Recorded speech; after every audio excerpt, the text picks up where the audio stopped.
ابني آدم بالحق إذ قربا قربانا فتقبل من أحدهما ولم يتقبل من الآخر قال لأقتلنك قال إنما يتقبل الله من المتقين الله أكبر কোরআন কারীমের 5 নম্বর সূরা সূরাতুল মাইদা এর 27 নম্বর আয়াতে কারীমার মধ্যে আল্লাহ পাক রব্বুল আলামিন নবীজিকে সম্বোধন করে বলেন, ওগো নবী, আপনি আপনার উম্মতদেরকে আদম আলাইহিস সালামের সন্তান দ্বয়ের ঘটনা আপনি বর্ণনা করে শোনান। إذ قربا قربانا فتقبل من أحدهما ولم يتقبل من الآخر আমি আল্লাহ পাক রব্বুল আলামিন যখন তাদের সন্তানদেরকে কুরবানি করার জন্য বললাম, তারা আমি আল্লাহর জন্য কুরবানি করল। আমি আল্লাহ তাআলা একজনের কুরবানিকে কবুল করলাম আর আরেকজনের কুরবানিকে প্রত্যাখ্যান করলাম। যার কুরবানিকে আমি আল্লাহ প্রত্যাখ্যান করলাম সে রাগান্বিত হয়ে অপর ভাইকে বলতে লাগলো, যেহেতু আমার কুরবানি কবুল হয় নাই সুতরাং আমি তোমাকে হত্যা করব। ভাই ভাইয়ের কথার জবাবে তাকেও মারতে চাই না এবং কত সুন্দর একটা উত্তর দিয়ে দিল, ক্বালা ইন্নামা ইয়াতাকাব্বালুল্লাহু মিনাল মুত্তাকিন। ভাই ভাইয়ের কথাই জবাব দিয়ে দিল, আল্লাহ তাআলা শুধুমাত্র কেবলমাত্র মুত্তাকি ব্যক্তির কুরবানিকেই কবুল করে থাকেন। বলেন সুবহানাল্লাহ। তাফসীরের কিতাবগুলো খুললে দেখতে পাবেন আদম আলাইহিস সালামের 2 সন্তান আল্লাহ কেন কুরবানি করতে বললেন, কেন একজনেরটা কুরবানি কবুল করলেন আর একজনেরটা প্রত্যাখ্যান করলেন। এখান থেকে আমাদের কিছু শিক্ষা আছে, খুব ভালো করে বুঝবেন। আদম আলাইহিস সালাম দীর্ঘ সময় কাল পরে হাওয়া আলাইহিস সালামের সঙ্গে সাক্ষাৎ হলো আরাফার ময়দানে। সুবহানাল্লাহ বলেন। আরাফার ময়দান, এই ময়দানকে আরাফা কেন বলা হয়? আল মারিফাতু শব্দ থেকে আরাফা শব্দ এসেছে। আল মারিফাতু শব্দের অর্থ হলো পরিচয় লাভ করা। সুবহানাল্লাহ বলেন। যেহেতু এই ময়দানে আদম আর হাওয়ার মিলন হয়েছিল, নতুন করে আবার পরিচয় হয়েছিল দুনিয়াতে আসার পরে, এজন্য এই ময়দানের নাম আরাফার ময়দান। সুবহানাল্লাহ বলেন। আবার জেদ্দা শহর, জেদ্দাকে জেদ্দা কেন বলা হয়?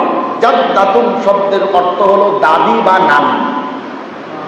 যেহেতু আল্লাহ তাআলা যখন জান্নাত থেকে আদম এবং মা হাওয়াকে নামায়া দেন, দুনিয়ায় পাঠালেন, শ্রীলঙ্কার একটা পাহাড়ের চূড়ায় আদম আলাইহিস সালামকে পাঠালেন, যেই পাহাড়টার নাম এখনো আদম পিক বলা হয়, অর্থাৎ আদমের পাহাড়। আর হাওয়া আলাইহিস সালামকে পাঠালেন জেদ্দা শহরে। তো যেহেতু সমস্ত মানুষের দাবি হলেন হযরতে মা হাওয়া আলাইহিস সালাম, তো জাদ্দাতুন শব্দের অর্থ হলো দাদি। তো আমাদের দাদিকে যেখানে পাঠিয়েছে ওই জায়গার নাম জেদ্দা শহর হয়ে গেছে। সুবহানাল্লাহ বলেন। পৃথিবীর প্রত্যেকটা ইতিহাসের সঙ্গে একটা পূর্ব ইতিহাস রয়েছে, প্রত্যেকটা নামের সঙ্গে পূর্ব একটা ইতিহাস রয়েছে। এগুলো জানার দরকার আছে না নাই আমার ভাইরা? তো আদম আলাইহিস সালাম এবং মা হাওয়া আলাইহিস সালাম আরাফার ময়দানে দুইজনের মিলন ঘটল। এখন আল্লাহ তাআলা মানব বিস্তার ঘটাবেন আদম এবং হাওয়ার মাধ্যমে। আল্লাহ তাআলা জোড়ায় জোড়ায় সন্তান দিলেন। সুবহানাল্লাহ বলেন। তাফসীরের কিতাবের মধ্যে লেখা হয় হাওয়া আলাইহিস সালাম সর্বমোট 20 বার গর্ভপাত করেছে। কতবার? 20 বার। প্রত্যেক গর্ভে 2টা করে সন্তান, একটা ছেলে একটা মেয়ে, একটা ছেলে একটা মেয়ে। 20 বার গর্ভপাত করেছেন, তাহলে সন্তান হলো কতগুলো? 40। আল্লাহ তাআলা আদম আলাইহিস সালামকে বিধান দিয়ে দিলেন এক গর্ভের ছেলের সঙ্গে আর এক গর্ভের মেয়েকে বিবাহ দিবে, এক গর্ভের মেয়ের সঙ্গে আর এক গর্ভের ছেলেকে বিবাহ দিবে। তো প্রথম গর্ভের সন্তান হলো কাবিল এবং আকলিমা। প্রথম গর্ভের সন্তান কাবিল এবং আকলিমা। দ্বিতীয় গর্ভের সন্তান হাবিল এবং লুবাবা। এখন আদম আলাইহিস সালাম সন্তানদের মধ্যে বিবাহশালী দিবেন। এখন কাবিলকে বলল, তোমার বোন যেহেতু আকলিমা, তাহলে তুমি বিবাহ করবে হাবিলের বোন লুবাবাকে। আর হাবিলকে বলল, যেহেতু তোমার বোন লুবাবা, তুমি বিবাহ করবে কাবিলের বোন আকলিমাকে। কিন্তু সমস্যা হলো, প্রথম গর্ভের যে সন্তান অর্থাৎ কাবিলের বোন আকলিমা, আকলিমা দেখতে অনেক সুন্দর, ফর্সা, সুন্দরী, রূপসী। কিন্তু দ্বিতীয় গর্ভে হাবিলের বোন লুবাবা দেখতে একটু অসুন্দর। এখন কাবিল আবদার করে বসলো যে আমি হাবিলের অসুন্দর বোনকে বিবাহ করব না, আমি আমার সুন্দরী বোন আকলিমাকেই বিবাহ করব। আদম আলাইহিস সালাম বললেন, আল্লাহ তো আমাকে শরীয়ত জানিয়ে দিয়েছেন, বিধান জানিয়ে দিয়েছেন, একই গর্ভের ভাই বোনের সঙ্গে বিবাহ হবে না, বরং অন্য গর্ভের সঙ্গে তোমাদের বিবাহ শাদী করতে হবে, এটা হলো তোমাদের জন্য বিধান। সুতরাং আল্লাহর বিধানের বিপরীত তোমরা যেতে পারবা না। কিন্তু কাবিল মানতে নারাজ, সে মানতে চায় না। বলেন তো দেখি, এমনটা এখনো বর্তমানে হয় কি হয় না? হয়। সুন্দরী নারীকে নিয়ে টানা হেঁচড়া, মারামারি, মার্ডার, এগুলো হয় কি হয় না? সৌন্দর্য এটা আল্লাহর নিয়ামত, যেমন নিয়ামত আবার তেমন গজব। কথা বলেন ঠিক কিনা? এমন অনেক ঘটনার সাক্ষী বাংলাদেশ আছে। নুসরাত নামে একটা মেয়ে, এখনো যেই মামলা চলতেছে, যার কারণে কতগুলো প্রাণ গেল, কত মারামারি, কাটাকাটি, কত খুন খারাপি হলো। কথা বলেন ঠিক কিনা আমার ভাইয়েরা? তো এইভাবে এমন ঘটনা অনেক ঘটে। যেমন সম্প্রতি সময়ে দুইটা ঘটনা আমরা দেখতেছি ফেসবুকে খুব বেশি ভাইরাল, নেটিজেনেরা এটা নিয়ে খুব বেশি কথা বলতেছে। একটা হলো 11 বছরের শিশুকে ধর্ষণ করেছে একটা মাদ্রাসার শিক্ষক। আপনারা দেখেন নাই? আসলে 11 বছরের একটা শিশুকে মাদ্রাসার শিক্ষক ধর্ষণ করলো, একজন হুজুর আলেম হাফেজ ধর্ষণ করলো। এটার মূল কাহিনীটা কি জানার দরকার আছে না নাই? আমাদের বাংলাদেশের মিডিয়াগুলো সবসময় উল্টা দেখায়। কথা বলেন ঠিক কিনা? বাংলাদেশের মিডিয়াগুলো সবসময় উল্টা দেখায়, সঠিকটা প্রচার করতে চায় না। আমি সকলকে ভালো বলতেছি না, আলেম হলেই যে ভালো হবে, হুজুর হলেই যে ভালো হবে এমনটাও না। আবার আমাদের বাংলাদেশে দেখা যায় আলেমদের উপর একটু দোষ চাপানোর প্রবণতা বেশি। কথা বলেন ঠিক কিনা? তো আসলে 11 বছরের এই শিশু কন্যাটাকে ধর্ষণ করলো একজন মাদ্রাসার শিক্ষক। এটার সত্যতা কি? এটার সত্যতা জানতে হলে আরো 1.5 বছর পূর্বে আমাদেরকে যেতে হবে। গতকালকে RTV সহ বিভিন্ন গণমাধ্যমে প্রচার হয়েছে, ঠিক একই রকম ভাবে একটা মসজিদের ইমামকে ফাঁসানো হয়েছিল, একই রকম কায়দায় ফাঁসানো হয়েছিল। 1.5 বছর পরে এসে পুলিশ রিপোর্ট দিয়েছে আসলে দোষী ইমাম সাহেব না, বরং তার নিজের ভাই। বলেন নাউজুবিল্লাহ। আজ থেকে 1.5 বছর আগে RTVতে নিউজটা প্রচারিত হয়েছে। আজ থেকে 1.5 বছর আগে এইভাবে একজন ইমামের উপরে দোষ দেওয়া হলো। সেই নারী নিজেই সাক্ষ্য দিল যে আমাকে মসজিদের ইমাম ধর্ষণ করেছে। পুলিশ তাকে আটক করলো। ইসলামিক ফাউন্ডেশনের একটা চাকরি ছিল, চাকরি গেল, মসজিদের চাকরি গেল, 1 মাস জেল হাজত খাটতে হলো। এবার প্রশাসন ডিএনএ টেস্ট করলো, করার পরে 1.5 বছর পরে রিপোর্ট দিয়েছে। গতকালকে সেই সংবাদ প্রচারিত হয়েছে, 1.5 বছর পরে রিপোর্ট দিয়েছে আসলে ওয়াকামটা হুজুর করে নাই, বরং তার নিজের ভাই করছে। তার গর্ভের মধ্যে যে সন্তান জন্ম নিয়েছে, সন্তানটা তার নিজের আপন ভাই। বলেন নাউজুবিল্লাহ। ভাইয়ের পর দোষ চাপালে সমাজ কি বলবে? সন্তান কার পরিচয়ে বেড়ে উঠবে? চাপাইছে হুজুরের উপরে। কথা বলেন ঠিক কিনা? এখান থেকেই প্রমাণ হয় আজকে যে আলেমদেরকে নিয়ে চক্রান্ত করা হচ্ছে, নতুন করে চক্রান্ত শুরু হয়েছে। এক এক সময় এক একটা নাটক আমরা দেখেছি, কখনো জঙ্গিবাদ, কখনো সন্ত্রাস, কখনো ধর্ষক। এভাবেই আলেমদের চরিত্র হরণ করা হয়। কথা বলেন ঠিক কিনা?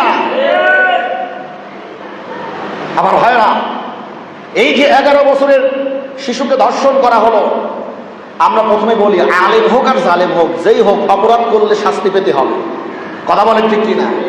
যদি সত্যিকার অর্থেই এই মাদ্রাসার হুজুর অপরাধ করে থাকেন, তো আমরা বলবো শাস্তি দিতে হবে, সর্বোচ্চ শাস্তিকে দেওয়া হোক, সর্বোচ্চ শাস্তির মুখোমুখি করা হোক।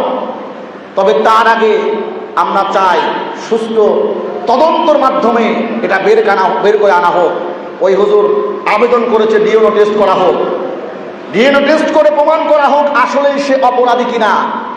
যদি সে অপরাধী না হয় তাহলে আসল অপরাধীকে, যেমন উনি লাইভে এসে ইঙ্গিত দিয়েছেন তার নানার দিকে, মেয়েটা মূলত তার বাবা মার কাছে থাকে না, বাবা মার বিচ্ছেদ হয়ে গেছে, বাবা থাকে এক জায়গায়, মা থাকে এক জায়গায়, দীর্ঘ সময় মায়ের কাছে ছিল, এরপরে আবার আসছে, এখন নানার কাছে একই বিছানায় ঘুমায়। দোষ তো নানারও হতে পারে, কথা বলেন ঠিক কিনা? কিন্তু আঙ্গুল উঠানো হচ্ছে ওই এলাকার মাদ্রাসার হুজুরের দিকে। হুজুর মানুষ তো নরম, কথা বলেন ঠিক কিনা? চাপায় দেওয়া যায় একটা দোষ। আমার ভাইয়েরা, এজন্য আমরা বলি সঠিক তদন্তের মাধ্যমে দোষীকে বের করা হোক। যদি ওই হুজুর দোষ করে তার শাস্তি হোক, যদি তা না হয় তাহলে যারা এই কাজগুলো করতেছে দৃষ্টান্তমূলক শাস্তির মুখোমুখি করা হোক, যাতে করে বাংলাদেশে এমন কোনো ঘটনা আর দ্বিতীয়বার না হয়। কথা বলেন ঠিক কিনা? আরেকটা ঘটনা দেখবেন, নেটিজেনেরা অর্থাৎ যারা নেট ব্যবহার করে, সবসময় নেটের মধ্যে পড়ে থাকে, এদেরকে বলা হয় নেটিজেন। কথা কি বুঝেন? সবসময় মোবাইলের মধ্যে থাকে, দেখবেন 24 ঘন্টা মোবাইলের মধ্যে আছে, মোবাইল চালাচ্ছে, এদের অন্য কোনো কাজ নেই। মাঝে মধ্যে দু একটা বিতর্কিত পোস্ট করে, যা মনে চাই তাই দেখে, এরা হলো নেটিজেন। কথা বলেন ঠিক কিনা? এই নেটিজেনেরা আর একটা বিষয় নিয়ে খুব তোলপাড় করতেছে। বাংলাদেশের একজন মাজলুম আলেম বক্তা, শিশু বক্তা নামে পরিচিত রফিকুল ইসলাম মাদানী। এই রফিকুল ইসলাম মাদানী আর একটা বিবাহ করছে। আচ্ছা বলেন তো দেখি, দ্বিতীয় বিবাহ এটা শরীয়তে বৈধ নাকি অবৈধ? বৈধ। কেমন হয় বৈধ? মাসনা ওয়া সুলাসা ওয়া রুবা ফাইন খিফতুম আল্লা তা'দিলু ফাওয়াহিদা। আল্লাহ তাআলা বলতেছেন, তোমাদের যদি প্রয়োজন হয়, প্রয়োজন ভেদে তোমরা তোমাদের পছন্দের নারীদেরকে বিবাহ করতে পারো 2, 3, 4 পর্যন্ত। তবে হ্যাঁ, একটার মধ্যে যদি তোমরা ইনসাফ করতে না পারো, একাধিক বিবাহ করার পরে সমানভাবে প্রত্যেক স্ত্রীর মধ্যে ইনসাফ করতে না পারো, তাহলে একটার মধ্যেই সীমাবদ্ধ থাকো। ঘোষণাকার। আমি গত কয়েক জুমা আগেও বলেছিলাম যে আমাদের সমাজের মধ্যে কি হয়, একাধিক বিবাহ করার পরে সব স্ত্রীদের মধ্যে ইনসাফ প্রতিষ্ঠা করতে পারে না। কথা বলেন ঠিক কিনা? এখন আগের বউ পুরাতন হয়ে গেছে, ওইটার আর ধার ধারে না, নতুনটা নিয়ে ব্যস্ত। কথা বলেন ঠিক কিনা? আল্লাহ বলে যদি এমন আশঙ্কা থাকে তাহলে একটার মধ্যেই থাকো, একটারই সহ্য করো। যদি সমানভাবে একাধিক স্ত্রীর মধ্যে ইনসাফ প্রতিষ্ঠা করতে পারো তাহলে একাধিক বিবাহ করবে, এটা আল্লাহর বিধান। রফিকুল ইসলাম মাদানী, তার প্রয়োজন, ক্ষমতা আছে, এক একটা ওয়াজের হাদিয়া হলো 80 থেকে 1 লক্ষ টাকা। সুবহানাল্লাহ। পিচ্ছি মানুষ, 80 থেকে 1 লক্ষ টাকা এক রাতে যার কামায়, সে 4টা রাখলেও তো সমস্যা নাই। কথা কোন ঠিক কিনা? দ্বিতীয় স্ত্রীর সম্মতিতে বিবাহ করেছে, কিন্তু আজকে আমাদের এত চুলকানি। নেট দুনিয়ায় নেটিজেনেরা খুব লেখালেখি করতেছে।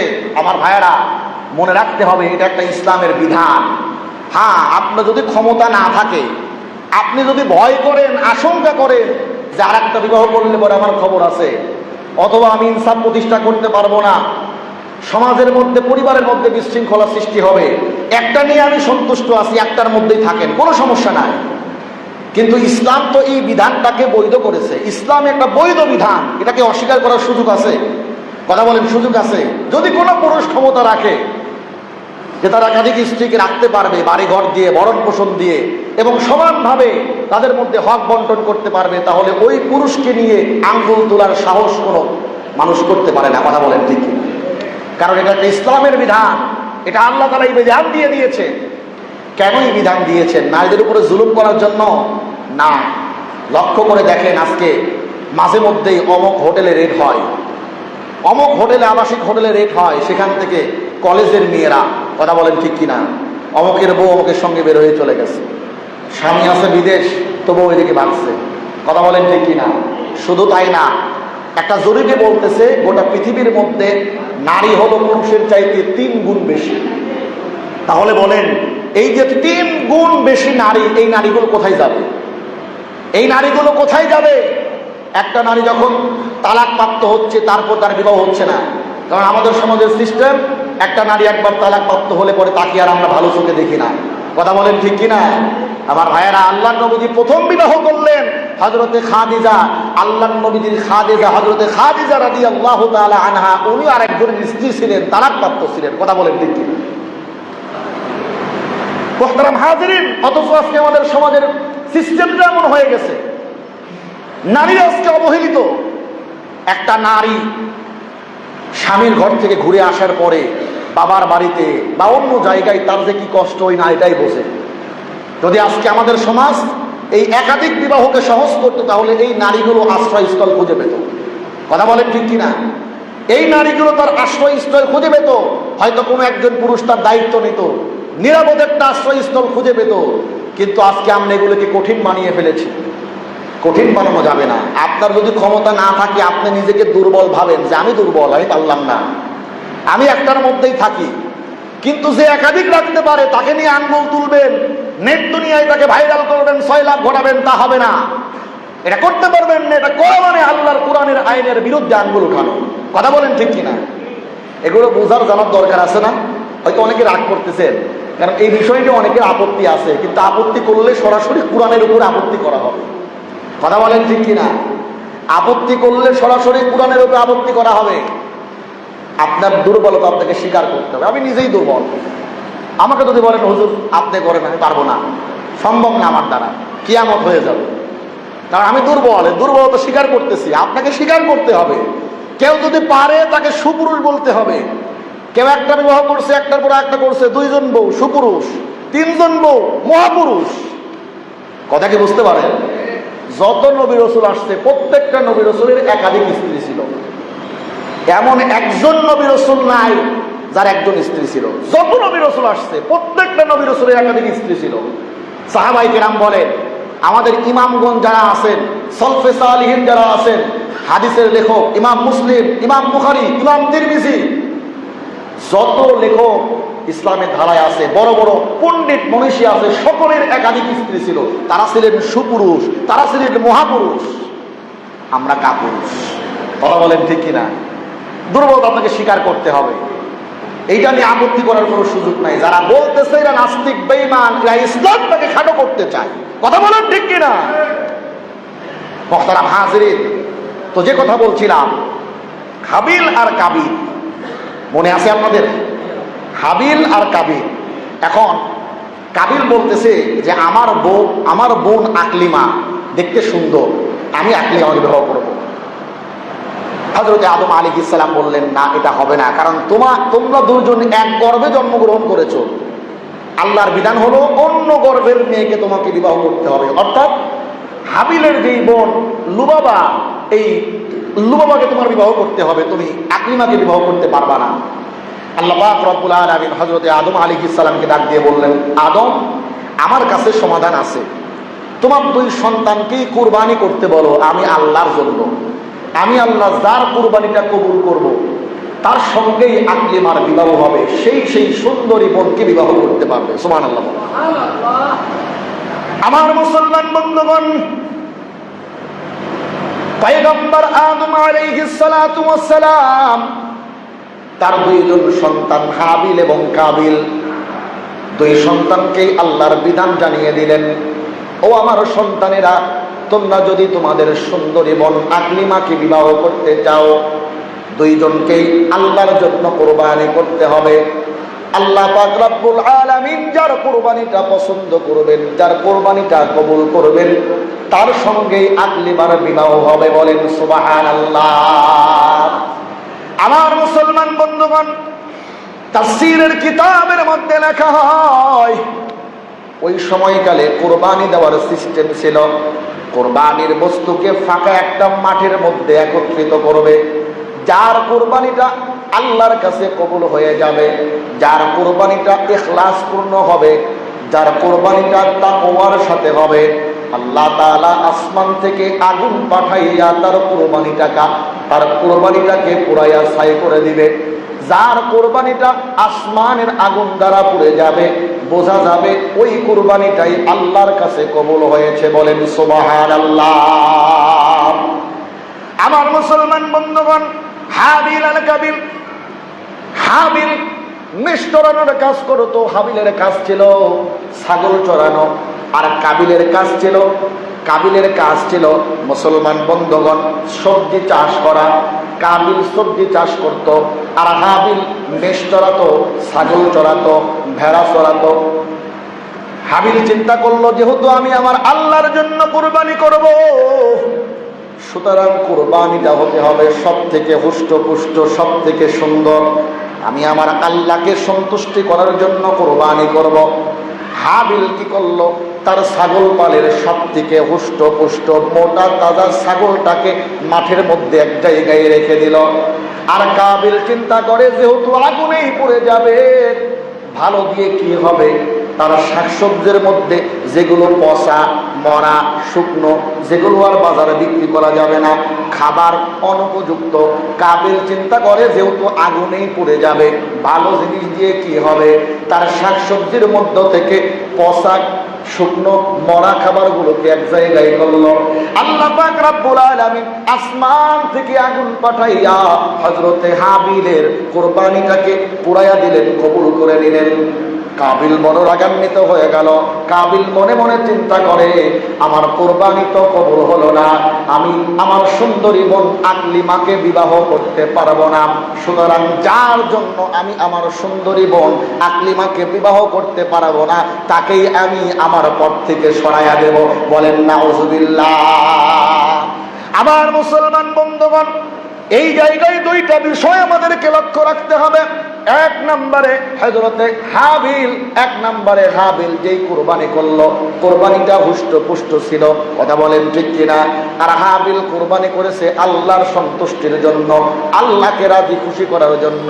তার মানে আমি যদি চাই আমার কুরবানি আল্লাহর দরবারে কবুল হোক, তাহলে সর্বপ্রথম আমার কুরবানির পশুটা হুষ্টপুষ্ট হতে হবে, মোটা তাজা হওয়া লাগবে।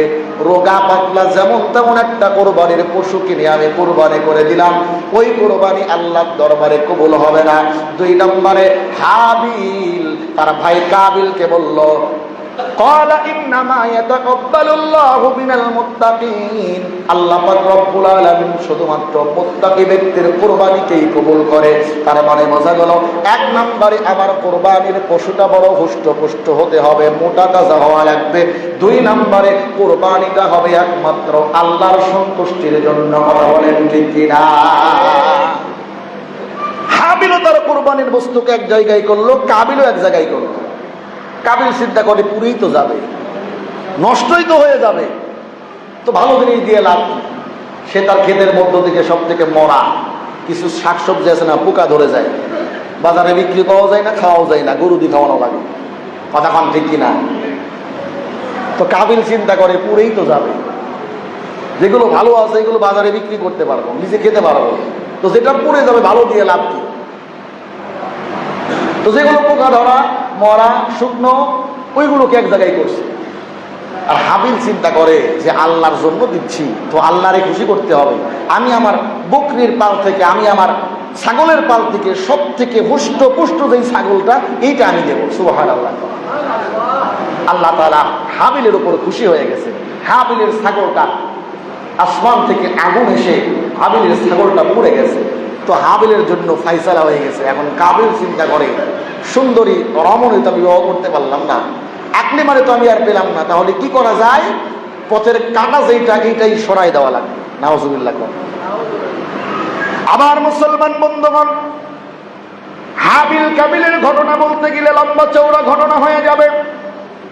এই জায়গা থেকে যে শিক্ষাটা, এটা আমাদেরকে গ্রহণ করতে হবে। এক নম্বরে হাবিল যেই কাজটা করলো, হুষ্টপুষ্ট একটা খাসি, হুষ্টপুষ্ট একটা ছাগল কোরবানি দিল।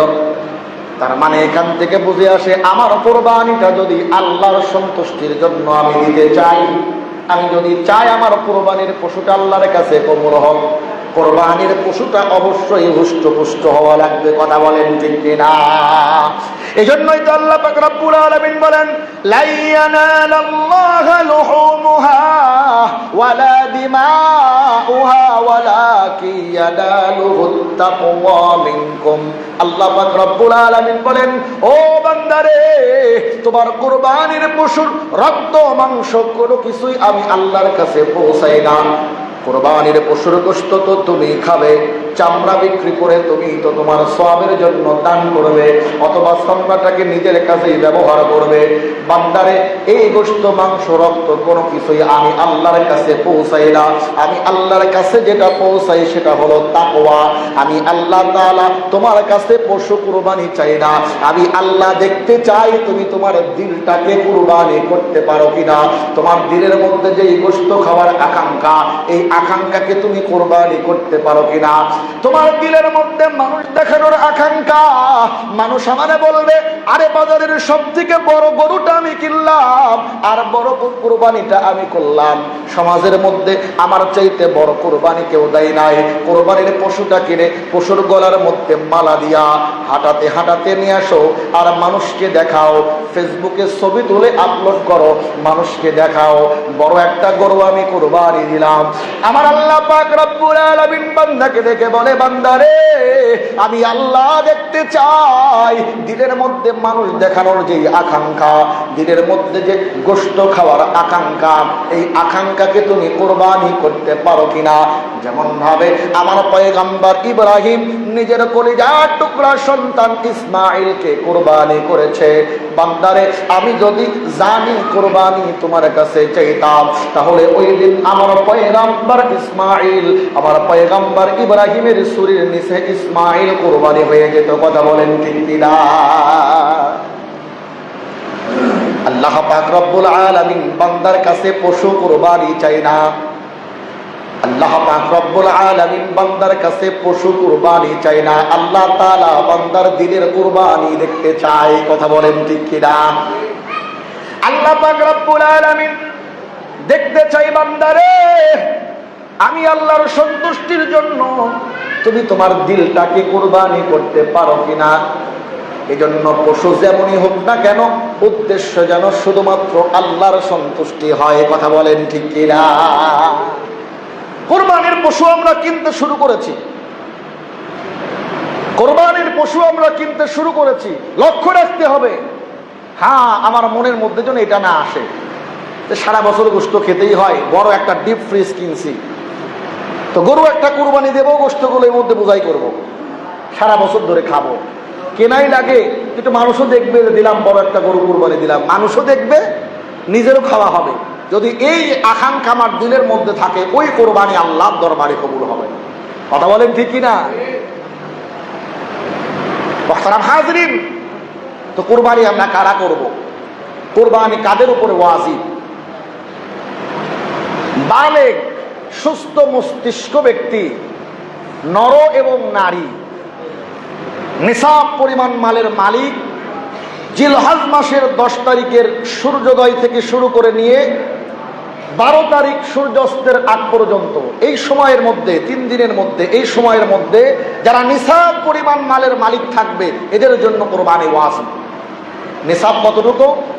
আপনার প্রয়োজনীয় আসবাবপত্র, ঘর বাড়ি বাদ দিয়ে অতিরিক্ত যা আছে, অতিরিক্ত 2টা বাড়ি আছে ওটাও শামিল হবে, জায়গা জমি আছে ওইটাও শামিল হবে, দৈনন্দিন যেটা আপনি ব্যবহার করেন না, ব্যবসা বাণিজ্যের জন্য কোর্ট দিয়ে রাখছেন, হাওলাত দিয়ে রাখছেন, এমন জমি জমা, এমন বাড়িঘর যেখান থেকে ভাড়া তুলে তুলে খান, ব্যবসা প্রতিষ্ঠান, ব্যবসার আসবাবপত্র, দৈনন্দিন, অর্থাৎ যেই প্লেটে খান, যেই মোটরসাইকেল নিয়ে ঘুরেন, চলেন, যেই ঘরের মধ্যে ঘুমান, এইগুলো বাদ দিয়ে দৈনন্দিন প্রয়োজনীয় বাদ দিয়ে অতিরিক্ত যা আছে এগুলো সহ আপনার সোনা রূপা সবকিছু মিলে 52 ভরি রূপার যেই দাম হয়, এই সমপরিমাণ অর্থ যদি আপনার থাকে, তাহলে আপনাকে কি করতে হবে? কোরবানি দিতে হবে। যাকাতের যেই নিসাব, জাকাতের যেই নিসাব, সেই নিসাব সমপরিমাণ আপনাকে অর্থ থাকলে আপনাকে কোরবানি দেওয়া হবে। কয়দিনের মধ্যে? জাকাত তো 1 বছর অতিক্রম করতে হয়, কিন্তু কোরবানি আপনাকে 1 বছর অতিক্রম করতে হবে না। এই 3 দিনের মধ্যে এই টাকার মালিক আপনি হলে আপনাকে কোরবানি দিতে হবে। এখন হিসাব করে দেখেন, আমাদের সকলের উপরে কোরবানি ওয়াজিব। কথা বলেন ঠিক কিনা? অনেকে আছে হুজুর ক্যাশটা তো এখন হাতে নাই। নবীজি বলেন দরকার হয় ধার করে, টাকা ধার করে তারপরে কুরবানি করো। ওই ধারের টাকা পরিশোধ করতে আল্লাহ তোমাকে সহযোগিতা করবে। সুবহানাল্লাহ। আল্লাহ নবীর একজন সাহাবী এসে বলতেছে, ইয়া রাসূলুল্লাহ, আমার তো নিসাব আছে কিন্তু নগদ টাকা তো আমার কাছে নাই, আমি কি ধার করতে পারবো? নবীজি বললেন, হ্যাঁ, ধার করে তুমি কোরবানির পশু কিনে কোরবানি করো। এই ধারের টাকা পরিশোধের ব্যাপারে আল্লাহ তোমাকে সহযোগিতা করবে। নবীজি বলেন, যার উপরে কোরবানি ওয়াজিব, কোরবানি ওয়াজিব হওয়ার পরেও কোরবানি করলো না, আমার ওই উম্মত যেন ঈদগাহে নামাজ পড়তে আমার সঙ্গে না আসে। আপনার বড় কোরবানি ওয়াজিব, কোরবানি করলেন না, ঈদগাহ মাঠে আসতে পারবেন না। এমন অনেক আছে, কথা বলেন ঠিক কিনা, প্রতি সপ্তাহে গরুর গোশত কিনে কিনে খায়, মাঝে মধ্যে অনুষ্ঠান করে, কোরবানির সময় একটা খাসি কোরবানি দিবে, এই ক্ষমতা হয় না, ওই যে মানুষের দেওয়া লাগবে। কথা বলেন ঠিক কিনা, নিজে খাইতে চাই কিন্তু মানুষকে দিয়ে খাবে, এটা ভালো লাগে না। কথা বলেন ঠিক কিনা আমার ভাইরা। কোরবানির পশু কেনার ক্ষেত্রে কয়েকটা বিষয় মাসালা বলে আমি শেষ করবো, 2-3 মিনিটের মধ্যে শেষ করে দেব। নাম্বার 1, কোরবানি আমাদের কাদের উপরে ওয়াজিব, এটা বললাম। এবার নাম্বার 1, কোরবানি আমরা পশু কেনার ক্ষেত্রে কোন বিষয়গুলো লক্ষ্য রাখবো, কোরবানির পশু কেনার ক্ষেত্রে কোন বিষয়গুলো লক্ষ্য রাখবো? মনে রাখবেন 3 ধরনের পশু। উট, যেটা 5 বছর সর্বনিম্ন বয়স হওয়া লাগবে, 5 বছর। গরু এবং মহিষ, সর্বনিম্ন বয়স হওয়া লাগবে 2 বছর। দুম্বা, ভেড়া, খাসি, সর্বনিম্ন বয়স হতে হবে 1 বছর। তবে হাদিসের মধ্যে আছে দুম্বা এবং ভেড়া 1 বছরের নিচেও যদি হয়, 6 মাসের উপরে 1 বছরের নিচে এমন বয়সও যদি হয়, দেখতে হুষ্টপুষ্ট হয়, তাহলে দুম্বা ভেড়া কোরবানি দেওয়া যাবে, কিন্তু খাসির ক্ষেত্রে 1 বছরই হওয়া লাগবে। এখানে সব থেকে যে সমস্যার বিষয়টা, সেটা হলো আমরা প্রশ্ন করি বা আমরা মনে করি যে পশুকে মনে হয় দাঁততে হবে। কথা বলেন ঠিক কিনা? প্রশ্ন করে, হুজুর আমার ছাগল তো দাঁতে নাই, গরু তো দাঁতে নাই, তাহলে কি কোরবানি দিতে পারবো? মনে রাখবেন, দাতা শর্ত না। যখন কিনবেন তখনও জিজ্ঞেস করবেন যে ভাই বয়স কত, কয় দাঁতছে, এটা জিজ্ঞেস করবেন না। দাতার সঙ্গে কোনো সম্পর্ক নাই, সম্পর্ক বয়সের সঙ্গে। বলবেন ভাই এই যে ছাগলটা কিনলাম, এটা কি গত কোরবানির আগে না পরে? যদি 6 মাস পরেও হয় আর 3 দাঁত হয়ে যায়, কাজ হবে না। 1 দিন পরে যদি হয় আর 3 দাঁত হয়ে গেছে, কাজ হবে না। বয়স হতে হবে, আরবি মাস হিসাবে বয়সটাকে হিসাব করতে হবে। কথা কি বুঝতে পারেন? তাহলে উট হলো সর্বনিম্ন 5 বছর, বয়স হিসাব করবেন, দাঁত না। গরু এবং মহিষ সর্বনিম্ন 2 বছর। ছাগল, ভেড়া, দুম্বা সর্বনিম্ন 1 বছর।